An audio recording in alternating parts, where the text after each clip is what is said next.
I talk to so many people like you in these centers that are doing hard work, and they're like, we've got no support, we're barely making it. And I talked to a few, they said they went to the mayor's office, and with a group of them, they said, raise your hand if you've seen any of this money that was promised to us in the last 2 years, and no one in the room raised their hand. And they're like, Mr. Mayor, where is the funding? We need help, and it's just on to the next agenda. And it must be frustrating for you. Well, yeah, I mean, I've seen it, because I've been in London since 2010. Okay. Right. And so we had the riots, and gang crime was high on the agenda, and, you know, building community centres and bringing in healthcare and all those things. Right. And we're now in 2021.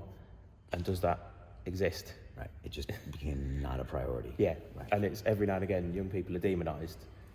So, I mean, over the last year, it's everyone went back to school, numbers spiked, let's blame the young people going back to school.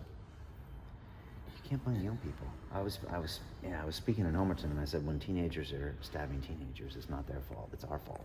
Yeah. Plain and simple. Like, you know, what have we not done? The government, what's the funding not done? We have not allowed you, people like you, to do the work you need to do. No, and education is not set up for certain people. Yeah. I remember speaking to a 15-year-old young boy who was getting involved in knife crime, and I'm like, well, what is your options? He's like, well, it's either school isn't the option, so the road is the only option for me. Right.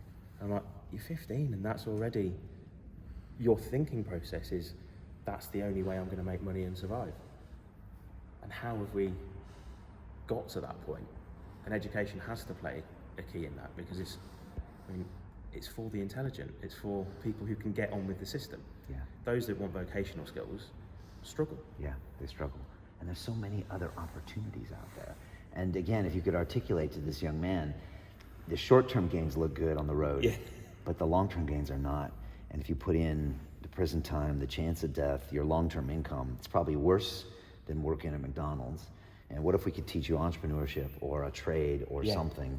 It might not look as short-term good and flashy, but in the long run, it is. And we can bring a bunch of people that will explain this to you if you want, well, that have gone down that route. But right now, I heard the same thing from the other charities. Like, they're like, what do I do? School isn't for me.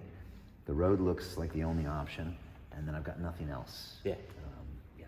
And I think something's wrong with that.